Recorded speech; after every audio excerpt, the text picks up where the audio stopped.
റോഷിപാലാണ് അടുത്തത്. വാർഡ് പുനർവിഭജനത്തിനെതിരെ ഹൈക്കോടതിയെ സമീപിക്കുമെന്ന് ബി.ജെ.പി. സംസ്ഥാന അധ്യക്ഷൻ കെ. സുരേന്ദ്രൻ പറയുകയാണ്.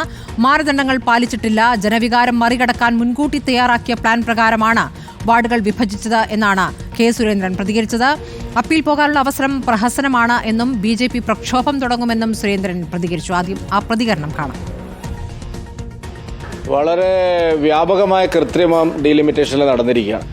പല വാർഡുകളും വിഭജിച്ചിരിക്കുന്നത് മാനദണ്ഡങ്ങൾ പാലിക്കാതെ. ഇപ്പോൾ ഇനി അപ്പീൽ പോകാമെന്ന് പറഞ്ഞിട്ട് ഒരു പ്രഹസനമാണ് നടക്കുന്നത്.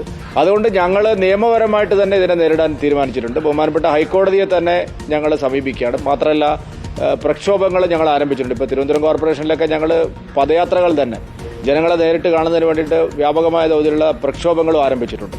വലിയ കൃത്രിമമാണ്. കാരണം ലോക്സഭാ തെരഞ്ഞെടുപ്പിൽ ഉണ്ടായിട്ടുള്ള എതിരായിട്ടുള്ള ജനവികാരത്തെ മറികടക്കാൻ വാർഡ് വിഭജനം എന്നുള്ള ഒരു ഒറ്റ കച്ചിത്തുരുമ്പ് വെച്ചിട്ട് അതിനെ മറികടക്കാനുള്ള ഒരു പ്ലാനാണ് നടക്കുന്നത്.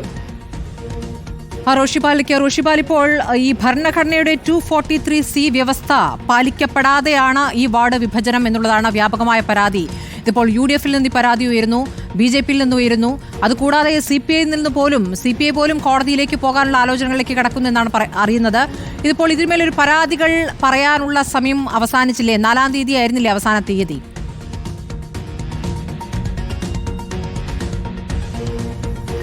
സ്മൃതി, പരാതി നൽകാനുള്ള സമയം അവസാനിക്കുന്നതിനപ്പുറത്തേക്ക് ഇതൊരു നിയമ പോരാട്ടത്തിന് വഴി തുറക്കുന്നു എന്നതാണ് യാഥാർത്ഥ്യം.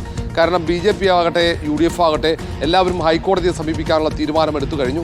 അതിനൊപ്പമാണ് അവർ ഈ വാർഡ് വിഭജനം സംബന്ധിച്ചുള്ള പരാതി ഉയർത്തിക്കൊണ്ട് ജനകീയ പ്രക്ഷോഭത്തിന് തയ്യാറെടുക്കുന്നത്. ഇപ്പോൾ തിരുവനന്തപുരം കോർപ്പറേഷനുമായി ബന്ധപ്പെട്ട വലിയ പരാതികൾ BJP ഉയർത്തി കഴിഞ്ഞു. നാളെ മുതൽ തിരുവനന്തപുരം കോർപ്പറേഷനിൽ ഉടനീളം BJP-യുടെ വാഹന പ്രചാരണ ജാഥ ആരംഭിക്കുകയാണ് നാളത്തോടെ. അത് ജില്ലയിൽ വ്യാപകമായി UDF-ഉം സമാനമായ രീതിയിലുള്ള പ്രക്ഷോഭത്തിന് തയ്യാറെടുക്കുന്നുണ്ട്. ഏതായാലും വാർഡ് വിഭജനം ഇതുവരെ കാണാത്ത രീതിയിൽ ജനാധിപത്യ വിരുദ്ധമായ നടപടികൾ, പ്രത്യേകിച്ച് മാനദണ്ഡങ്ങളൊക്കെ കാറ്റിൽ പറത്തിയാണെന്ന ആക്ഷേപമാണ് കോൺഗ്രസും മുസ്ലിം ലീഗ് ആവട്ടെ BJP-യും CPI വരെ ഉയർത്തുന്നത്. കാരണം അവരവരുടെ വാർഡുകൾ പിന്നീട് ഒരിക്കലും ജയിക്കാത്ത തരത്തിൽ അശാസ്ത്രീയമായി വിഭജിച്ചു എന്ന ആക്ഷേപമാണ് പ്രധാനമായും ഉയർത്തുന്നത്. അതിന് ഉദാഹരണങ്ങളും അവരൊക്കെ ചൂണ്ടിക്കാട്ടുന്നുണ്ട്. തിരുവനന്തപുരം കോർപ്പറേഷനിൽ കഴക്കൂട്ടം നിയമസഭാ മണ്ഡലത്തിൽ മാത്രം 6 വാർഡുകൾ പുതുതായി ഉണ്ടാക്കിയെന്ന ആരോപണമാണ് BJP ഉന്നയിക്കുന്നത്. അവിടെ CPM-ന് സ്വാധീനമുള്ള മേഖലയാണ്. എന്നാൽ BJP-ക്കോ അല്ലെങ്കിൽ കോൺഗ്രസിനോ സ്വാധീനമുള്ള മേഖലകളിൽ വാർഡുകളുടെ എണ്ണം കുറക്കാൻ അശാസ്ത്രീയമായ നടപടികൾ വാർഡ് വിഭജനത്തിൻ്റെ ഭാഗമായി ഉണ്ടായി എന്ന ആക്ഷേപമുണ്ട്. സാധാരണ എല്ലാ കാലഘട്ടത്തിലും വാർഡ് വിഭജനം സംബന്ധിച്ച് ആക്ഷേപങ്ങളും ആരോപണങ്ങളും ഒക്കെ ഉയരാറുണ്ട്. പക്ഷേ ഈ തവണ എല്ലാവരും ഉന്നയിക്കുന്ന പരാതി അതാത് തദ്ദേശ സ്വയംഭരണ സ്ഥാപനങ്ങൾ അതിലെ ഭരണം പിടിച്ചെടുക്കാൻ അല്ലെങ്കിൽ നിലനിർത്താൻ CPM വഴിവിട്ട രീതിയിൽ പ്രവർത്തിച്ചു എന്ന ആക്ഷേപമാണ്. പക്ഷേ സാധാരണ രീതിയിലുള്ള പുനഃസംഘടന മാത്രമാണ് അല്ലെങ്കിൽ വാർഡ് വിഭജനം മാത്രമാണ് നടന്നിട്ടുള്ളത് എന്ന വിശദീകരണമാണ് LDF-ൻ്റെ ഭാഗത്ത്. അത് ന്യായീകരിക്കുന്നു. ഈ വിഭജനം സംബന്ധിച്ചുള്ള ന്യായീകരണം പ്രധാനമായും അതുതന്നെയാണ്.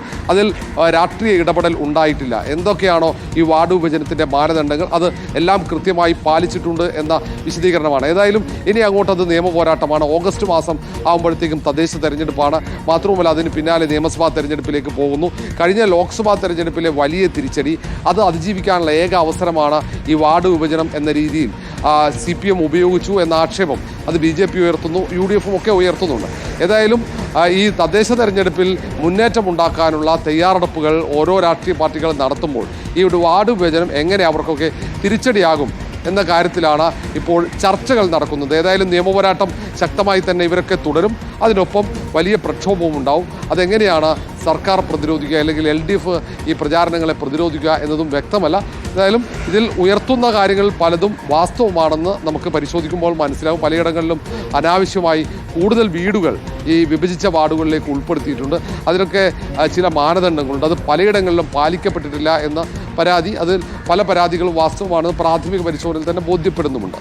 സ്മൃതി, തീർച്ചയായും അത് രാഷ്ട്രീയമായി തന്നെ ദുരുപയോഗം ചെയ്യുന്നു. വാർഡ് വിഭജനത്തിൽ തങ്ങൾക്ക് അനുകൂലമായി ഉദ്യോഗസ്ഥരെ കൊണ്ട് വാർഡ് വിഭജനം നടത്തിക്കുന്നു എന്നുള്ളതാണ് ലീഗിന്റെ പരാതിയായി നേരത്തെ കണ്ടത്. ഇപ്പോൾ BJP-യുടെ പ്രതികരണം ഇപ്പോൾ പൂർണ്ണമായും നിയമ പോരാട്ടത്തിലേക്ക് നീങ്ങുകയാണ്. പഞ്ചായത്തുകളിലും